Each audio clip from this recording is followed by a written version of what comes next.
In this video, I'm going to talk about the process of transcription. Particularly, we are going to focus primarily on the initiation and the elongation, with an ever so brief discussion of the termination of this process.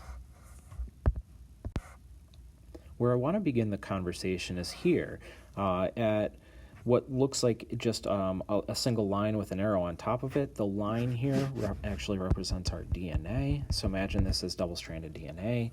And the arrow here represents what we call a transcriptional start site. This is sometimes abbreviated TSS as such. In this transcriptional start site, we have regions that we call upstream, which in this case is everything to the left, and downstream to the right in this example. The arrow always kind of dictates us the direction of that downstream. So since the arrow is pointing here from that transcriptional start site from left to right, that tells us this direction here is downstream. And oftentimes what we find downstream of the transcriptional start site is the sequence that will code for our mRNA. And so our gene is located in here. Upstream of this transcriptional start site are a couple of regulatory elements, and these are sequences of DNA that really kind of control whether this mRNA is going to be expressed or not. Directly upstream, we find what we call the promoter. And this promoter is bound by RNA polymerase.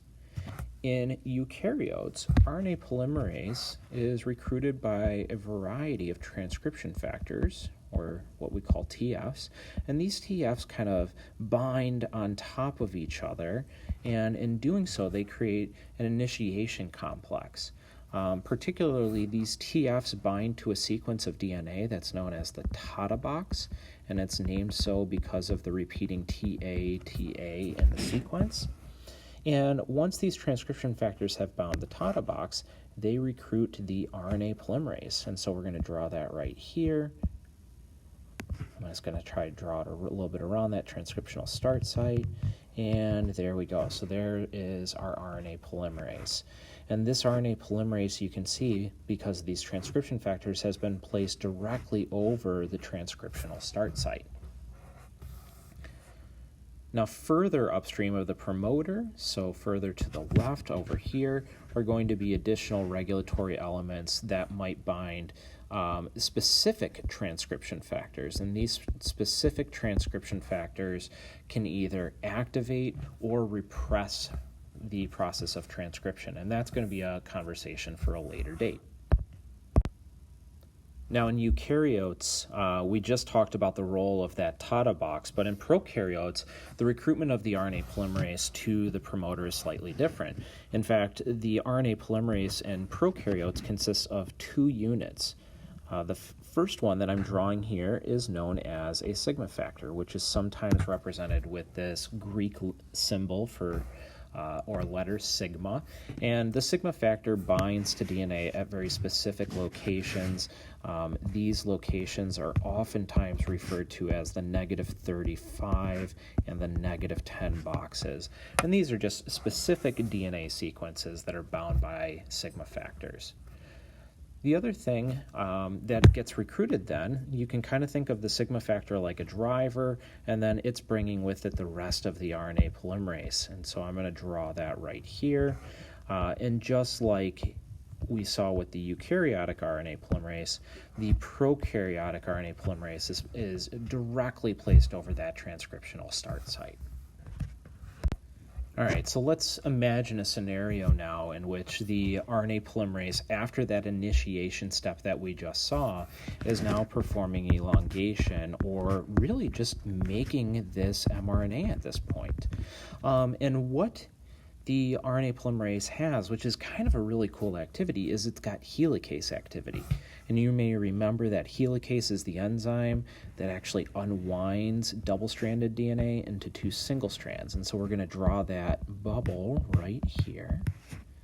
And one of these two strands is going to become the template for this process of transcription.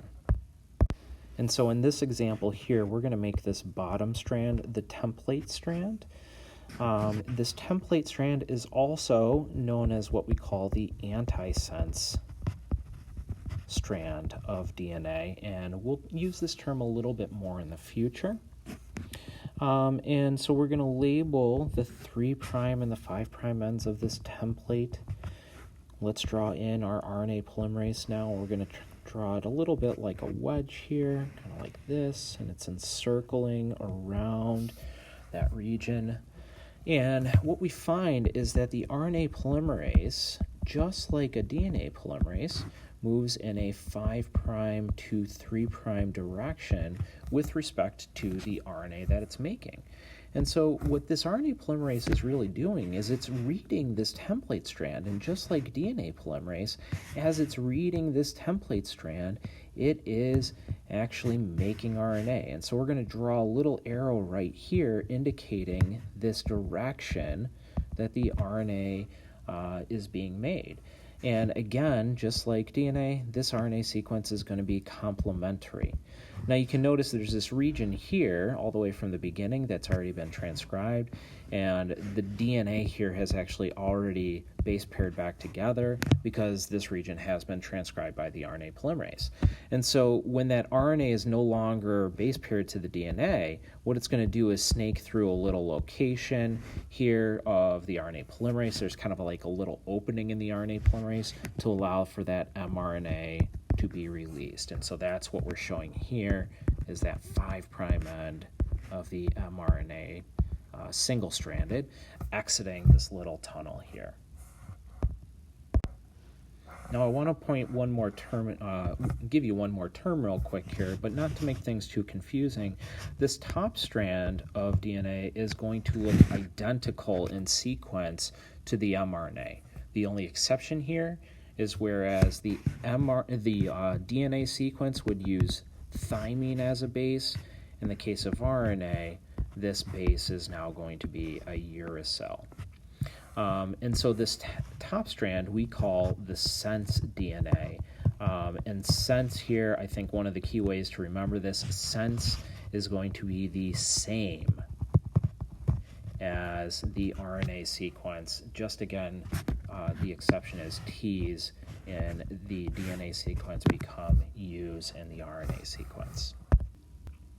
All right, so let's take a moment here just to cover the termination of this process of transcription. And the mechanism, again, differs a little bit in eukaryotes versus prokaryotes. In eukaryotes, there is what's known as a poly-A signal.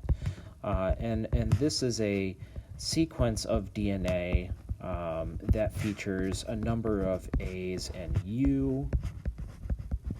And this poly-A signal at this point really is the signal for the RNA polymerase to remove itself from the DNA and to allow for proteins that create a poly-A tail in the mRNA to finish off this process of transcription.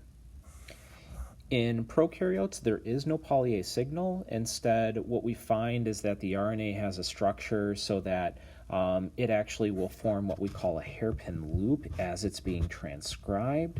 And this hairpin loop structure is enough that can actually, again, help that RNA from being bumped off of the DNA at the end of this transcription process. Ultimately, both of these result in the end of transcription.